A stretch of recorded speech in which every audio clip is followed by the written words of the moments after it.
Well, greetings, Dad. Dr. Dave Alred. How are you doing? Good, good, good. I'm glad to be indoors. If you just saw that, that's lightning outside. We're I did. having a good old summer doozy. Threatened hailstones as well. So it's been great. But you know, it was. I was coaching this morning, and it was 36 degrees, nearly unbearable. In a bowl with no wind or anything. It was quite oppressive, but there we go. Well, apart from the thunder and lightning, you're making me jealous. We're obviously it's here. It's very wet and cold, but spring feels in the air, and you know when the ground starts to just firm up a little bit, and you want to get outside a bit more. So it feels like it's just turning here, and hopefully with the lockdown being eased and a bit of a pathway out, hopefully things are looking up a little bit here. And for our listeners on the pod and Kickers Club, rugby for everyone looks like it's a little bit closer. So it's a good time to do another series of podcasts to help people with their development as their seasons and maybe even preparing for next year comes into view. And for those who are more at the elite. Well, to say to all the guys, the kickers and the Kickers Club is going, I really do hope things loosen up for you. You can get out and start enjoying yourself. Yeah, very good. And lots have been posting on Instagram. I guess the kind of only kickers know in the field on your own thing has been continued to be experienced and maybe been therapy for lots of people just to get out and kick balls, the kind of solitary side of it, which is good. Well, for the pod today, we're going to talk a little bit about Alred Trophy. I'm going to ask you a little bit of your experience connected to the NFL. And then we've got a few questions from the Kickers Club. So we've had some good ones. So I've got a few emails to talk you through as well. So hopefully we'll have a good chat on there. But let's start with your NFL connection. It's I don't know loads about this, so this will be new for me hearing some of the stuff. But this is the story that I've got so far. You were kicking at the old Exeter ground, is that right? In the mud. It was very much, and it was very mud. It was black mud inside a racetrack. Yeah, that's it. Not a few hundred yards from this house now, in fact, where there's now a housing estate, and where I played as a student, and then a little bit for Chiefs, and of course where Yappy kicked, hundreds of points as well. From there, so you obviously rugby was amateur in those days. So you were a school teacher. Yeah, a school teacher then, and amateur. In fact, there was a strange irony because this was kind of at the beginning of the season. And I remember we had a massive drought and there were still posters everywhere saying, save water. And there was the biggest deluge ever. And there was a strange irony about this, but I had a bit of a purple patch. And somebody who was over from Detroit, as it turned out, saw me and said, my brother is involved in, would you be interested? And I said, well, yeah, I'll be interested, and didn't think anything of it. And then that Easter, basically got some airline tickets given to me and said, right, get out here. So you were playing for, were you at Bristol or Bath at that point? Which club were you playing for? I think it was Bath at that time. Yeah, Bath. So you're playing for Bath Rugby Union whilst in the amateur days whilst teaching. Invitation. Yeah, it was very amateur. Yeah. And then got involved and then had a trial and bits and pieces. Really strange, actually. I had a trial at Detroit, and it was kind of surreal, really. And then somebody from Minnesota called me out of the blue. Didn't really know much about it. And Detroit was sort of saying, yeah, okay, we've got this guy and he's staying in town and blah, blah, blah, blah. And this guy in Minnesota just said, right, okay, come up, have a look. And he said, right, I want you to kick. And he sort of brushed the snow away. And, it was the first time. And he said, right, okay, I think you've got something. Now I want you to kick, see how many you can get. And we went either side of the hash marks and so on. And it was kind of strange because I was being watched from the kind of changing room end and so on. And there were a couple of guys out with me and a couple of guys getting the balls and stuff. And you were English, so that was interesting for them. And that was it. So then, and of course, you won't mind me saying on the height, and it's often something that I've mocked you about, but you're not the tallest of kickers either. So presumably you were out there as like, who's this? Like, it was, yeah, and it's kind of strange actually when I look back on it, and I look back at it with my sort of coaching hat and. You're looking about what is actually going on, and you come from a game, which is a sport, and then you suddenly go into a business, and a lot of people are not going to understand that. They're going to say, well, the rest of it. But because the game is so specialized, everybody gets together and all the rest of it. But actually, you can be cut. Week's notice, gone, and somebody else is in your place. So it's a kind of a pecking order of people all doing that same job. So if you're an offensive lineman, and I remember, sharing a room with one of the guys who was an offensive lineman, and I said to him, he played all pro, and I remember talking to him, and I said, how many times have you touched the ball? And he said, probably 3.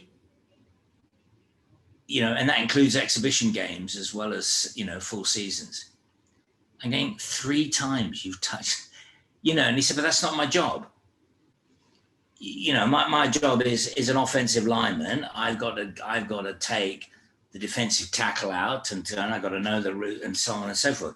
So his game was around, I suppose, really a 7-meter square.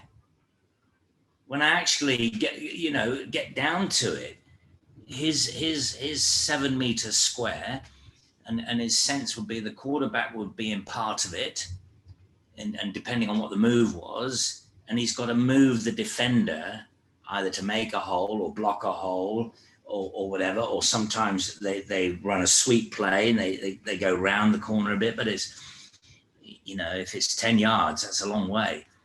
But it's incredibly explosive and technical, and it's very difficult to really understand, but it's a sort of there's almost a bit of sumo wrestling in the hit and just getting the ever such a slight advantage. Then there's the added hands and movement, which I suppose is almost free wrestling, but you can't actually hold anybody. It's a very, very, and sort of complex but compartmentalized. And what it is a game. What is like games within a game, isn't it? But what was that like for a kicker going over? So to be a rugby union kicker. Well, you go on, and you kick and you go off. And what did it feel? And I remember, it was weird. I remember playing against Miami, where I just decided for the hell of it, I'm just going to run down and see if I can get involved in the tackle, because I had all this stuff on, And of course, I went off, and I was a bit late. I couldn't get there because somebody else had already got him. But I was getting belted, and all the rest of it. And the team thought that was it. That was great. The coaches gave me the right bollocking. That's not your route. Your route is, but and it is kind of strange, because if you want adventure and sort of outstanding play, college football is much more adventurous because there isn't so much at stake. Yeah. But once you get into the professional game, it becomes very much incredibly attritional. Don't make mistakes. There's flair, but it's real. it's a fascinating environment, but it is not a team game as we in England would see it. And so how did you go overall? So you had a trial with Detroit, you had a trial with Minnesota. Yeah, stay with Minnesota. It was kind of strange, really. You just go on and do your stuff and go off. Did you do a year with them, or how? Yeah, well, I got belted a few times, which is probably my own fault for doing it. So I stayed there for 2 years, and then I kind of it was strange, and then my teaching job was still open. They wanted me to go back, and I kind of thought, well, yeah, all right. And I didn't really think that I'd done as well as I could have. If it's one of these things that if I had it again, I would have done it completely differently. I would have prepared differently. I wouldn't have spent so much time on my fitness.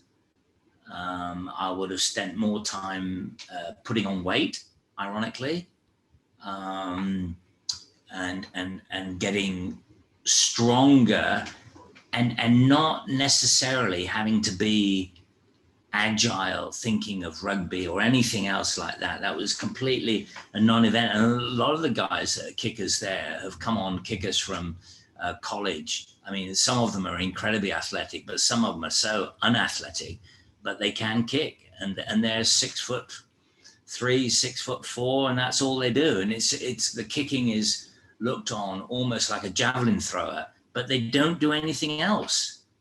They kick and then they're off, you know. And I think the coaching challenge, particularly for rugby, is that you have a group of 15 players, and from the 15 players, you've got to find a kicker. And I find that kind of more rewarding. If you just wanted the best kicker, then all you do is hold trials for the best kicker. And you could have a guy, you know, 130 kilos, can't run, you know, but can belt the ball 60 meters. Which is good news for that person. Good news for that person. You know, so it's, yeah. We'll talk about Alred Trophy in a minute, but give me, just finally on this, give me one highlight. Like what was your favorite moment that you, apart from running offline and getting whacked by a few guys, but do you have one which you think like, oh, that game or that trip or that experience? Or I think that in Miami was good, because the other thing about it is the facilities. And Miami was grass, but it was like a bowling green. Wow. It was just incredible. And Minnesota was still playing at an outdoor stadium. And when the snow came, I was thinking, oh, this will be good. Won't be able to play now. And all they did is blow the snow off and put the lines in red. Wow. So just the whole ethos and culture was the highlight. If TV can take the pictures, yeah, then TV rules. And I remember talking to one of the guys, one of the people in the office. I said, well, just out of interest, you know, do you need the crowd? And he said, no, we don't need the crowd. He said, the business will still make you know, if you think of rugby union where they're desperate for crowd numbers and all the rest of it, and I suppose to an extent soccer, but there the television is so big that they actually, yes, they want the crowd, but they don't need the crowd. Yeah. Well, thanks for sharing some of that. It sounds like such a big move, amateur rugby player across to the States to have a go NFL, do a couple of years. And I mean, for me, it feels like a really courageous move. And I think to go and perform skills outside a team setting in a new place, like I used to hate turning up for trials. Like even you're in a circle just passing a ball for the first time and suddenly you're aware that everyone's watching you and that sort of thing. And I guess, you know, your degree was on performing under pressure, and lots of your coaching sort of philosophy comes from the fact that kicking a ball is kicking a ball, but kicking a ball under pressure is a whole different experience. I love it in your book where you talk about, you know, jumping over a puddle compared to jumping between skyscrapers. Like even if the distance was the same, because the stakes are higher, the experience is entirely different. And I think with that in mind, we're building towards another Alred Trophy. We had our first one last year. The events around punting, hang time, restarts, and goal kicking. But I think the magic of it is it creates that experience where you practice, prepare, and then you come into that competition moment. What are you excited about for Alred Trophy going into next year in terms of development and enabling people to have a go at this? Yeah, I think funny, if you talk about the challenges coming to going over there, it was equally challenging coming back and finding myself in amateur rugby again, and then getting banned, and then anyway, that's a whole new story. But it was fascinating, really. We'll save illegal rugby. We'll save that for another week, shall we? Yeah. But I think what I like about it is it kind of gives a whole area of kicking, preparation, and performing a set of skills that are all useful within the rugby anyway, but are kind of on show with the pressure and the anxiety and all the rest of it, but in a kind of a festival area that we're not looking to find the best and forget the rest. What we're looking for is to have a festival of experiences that will help players develop. And I would love to think that, we've potentially had people that come and have a go at the trophy at the age of 14, and they do all the skills and so on. They just don't quite make it and so on. And they come back the next year and they're kicking it further and they're feeling better and they're feeling more confident. And to me, that kind of better than previous self and self-improvement and having the discipline to practice on my own. And I get loads of people, contacting me and telling me about their practice and so on. And I think that's a kind of a metaphor for a much more holistic development of individuals. And I see that as really, really important. And if there were parents watching this now, I would say to them, I think that is more important than who wins it.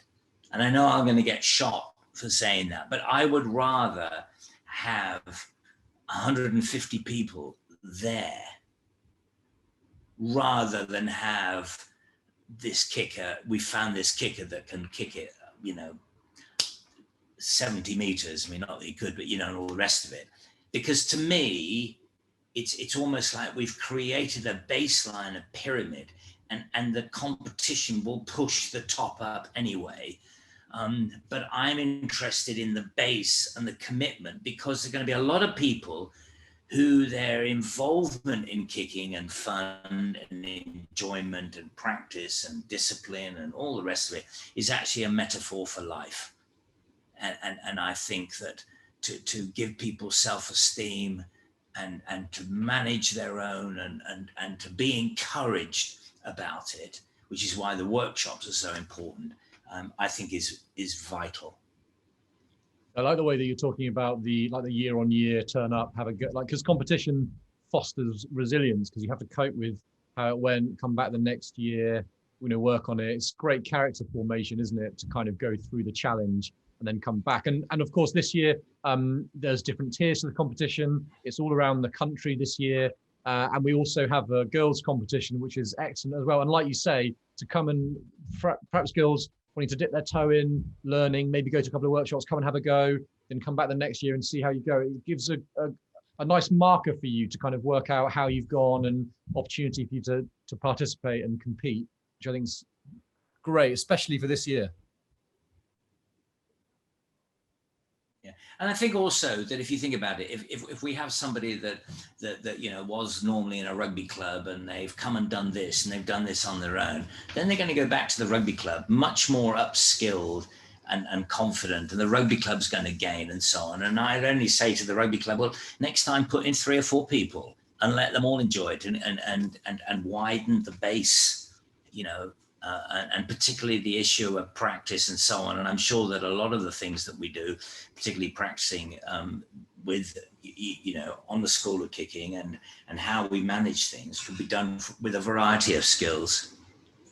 Yeah, exactly. And I think you're right in terms of the base. I think it's also just worth saying that the winners get a scholarship and time with you as well, don't they? Because we want everyone to, I guess, fulfill who they can be. So for some, it's character formation, it's making the best of what you've got and enjoying it and growing through challenge. No, there will be one or two who perhaps this is a great opportunity to get some exposure, and those who are pushing to be in the professional game, they'll get a connection with you, and also they'll have some visibility as well. So really, it should be, a win for everybody who's involved with the Alred Trophy this year.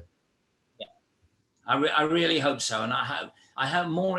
The most important thing is that the vast majority that go there enjoy it and go, I'm going to really practice hard next year because I love this. I'm going to come back again. Brilliant.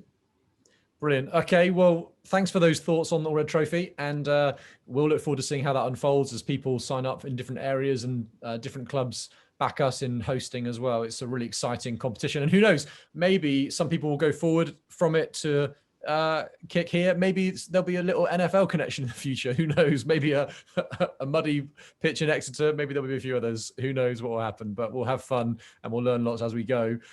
Just before we finish up, I've got a few questions here from Kickers Club. So thanks for those who have emailed me, and I'll be giving another opportunity as the weeks come on to put your questions into this space here. But we've got some good ones. So let me give you the first one. Is from Jeremy, who's up in Melrose, and he's asking from a coaching perspective. And it sounds like he's been doing great work with place kicking, with drop kicking, and drop punting in terms of like the core skills that we talk about at the School of Kicking. His question is around the integration of the spiral. So I guess it's when do you do it? How do you put that? As I hear his question, I sort of feel it is in how do you create a diet? Like where does the spiral kick fit in the diet of coaching? Do you have any comments to make on that one? Yeah, I have, and well done, Jeremy. I mean, that's outstanding what you're doing, Jeremy. I think the issue of the spiral is it fits in that because you're kicking the middle of the ball, it's the softest part. So if you were to put all the kicks together in terms of stress on the body, the low spiral is the least stressful kick. The next least stressful kick is the half volley. The next least stressful kick is the ordinary drop punt. And the most stressful kick is the dead ball off the tee.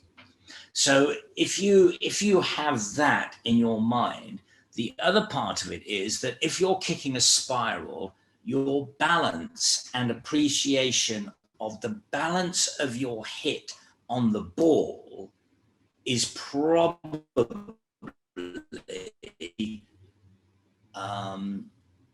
the most temperamental out of all of them. In other words, if you don't get it quite right, it kind of really doesn't fly. And I think that in terms of balance, particularly if you're running through it, a jogging spiral, I think is a great prerequisite.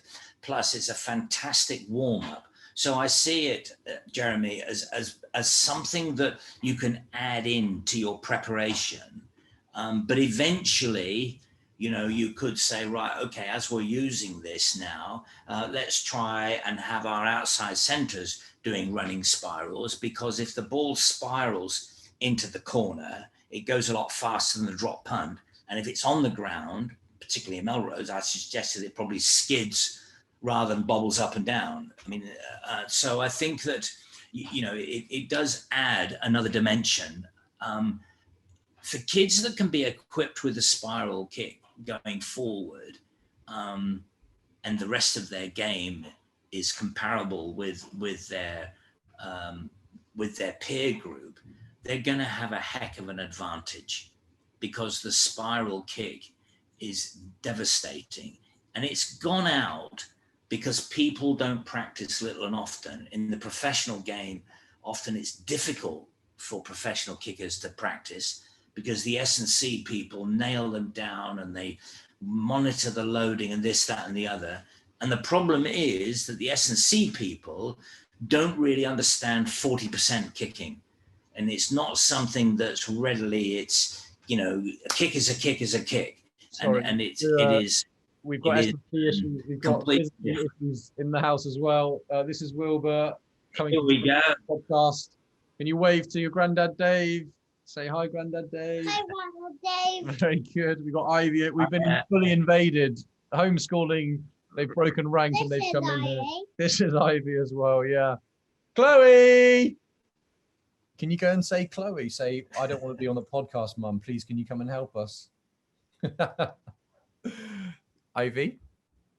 Thank you. Sorry, Jeremy, for interrupting there as well. Just to say, if I may, we're just doing a pod love. So do you Look, mind taking the Grandad kids? Dave. You say, see you soon, Granddad Dave. Say bye. Grandad Dave. Yeah. Say to Mama. Sorry about that, Jeremy. This is the reality. And you know, we've changed a bit on this School of Kicking. We would put running spiral right at the start now, wouldn't we? We'd say, you know, start by just kicking like a worm, hold it flat, hit the sweet spot. So, you know, I would say be courageous and put it in early, even to get them just feeling the sweet spot, get it rolling off their foot, and start with just even almost doing like messy spirals, like without worrying too much about it. We would, you know, because you know, you do it as your first kick now, don't you, within the sessions that you do? Absolutely, yeah. Spirals are the first kick straight away, and you know, if it's depending on who it is, but to train the foot, we do one spiral, one drop punt, one spiral, one drop punt. You know, so because the foot position is exactly the same, except the spiral, you just keep the toes more pointed longer. Yeah, and we observed that people that can drop punt well can't necessarily transition to spiral, but if you can spiral, then you can definitely drop punt. So it's an interesting thing there. So Jeremy, Absolutely, yes. we'll put more out on this. I think we've still got a running spiral course to put together, obviously subject to lockdown restrictions, that sort of stuff. So there'll be more coming on this, but have a go at it and let us know how you go. Let's move on. I've got another question here from James Hart, who's kicking down in Biarritz.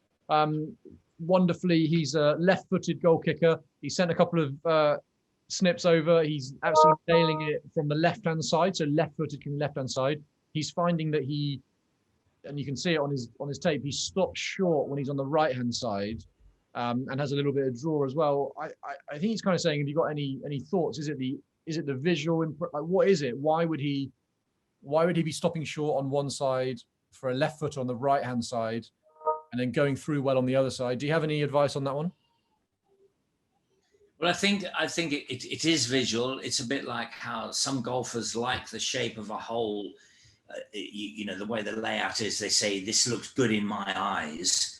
And another player might say, God, I don't like that. You know, I naturally draw the ball or fade the ball and so on. But having said that, it would be good for you to send some more clips through if you can, because I'd like to see how straight the flight is from the left-hand side with your left-footed kick. He's nailed it. He's right through it. He's nailed it. He's right through.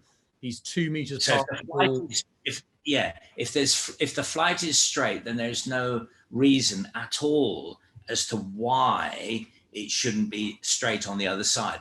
There's 2 things you can do. One, you can actually set the ball up, and then about a meter in front of the ball, put a cone or a mark or something, and get yourself to that point in it. Okay.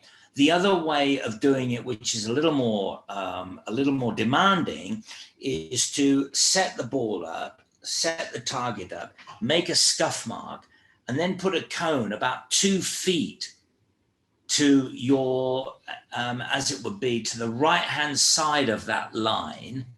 And you have to go inside the cone, between the cone and the scuff mark that you've made. So you've created a channel for you to go through. And I think that's. So what you're saying is something in the visual experience is basically putting him off his process. So rather than focus on, on the target, just really focus on process and line and inputs, and exaggerate that on that side to counteract whatever it is that's going on in his head that's sort of putting him off and causing him to just draw it and stop short. Is that what you're saying? The other thing you can do also is to I know this is going to sound a bit crazy, but just start off with kicking right in front of the post, okay? And then move 5 yards to the right. And then another 5 yards to the right. And another 5 yards to the right. And see how long you sustain hitting the ball straight. And that's another quite a good one to actually work out. Well, when do I start to, lean and correct and so on? So that's the other thing. The other thing, and I'm kind of reluctant to suggest this, but can you tell me whether he has a high tee or a low tee? I mean, what's the situation? I can't see from the clip there, but it looks pretty. It doesn't look like it's a telescope or anything. It looks all right.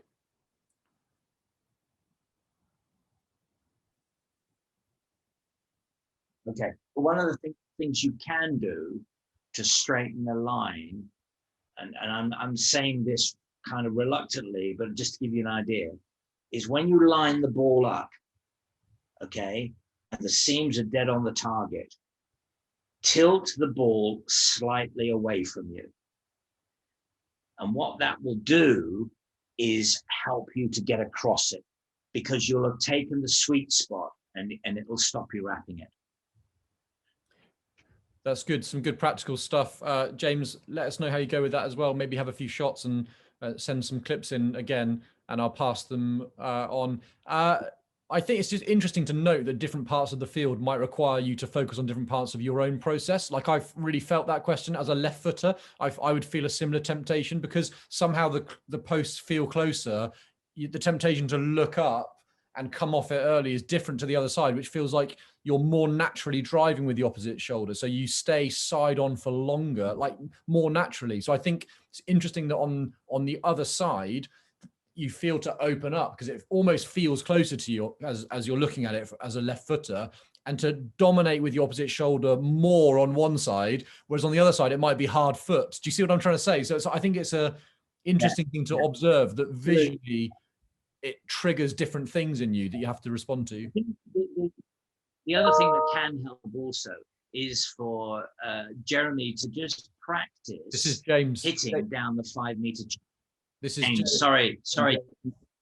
Just hit without anything and just go strike and line down the 5 meter channel and see if you can get it on, just both ways, and then just kind of just get yourself through the ball through impact.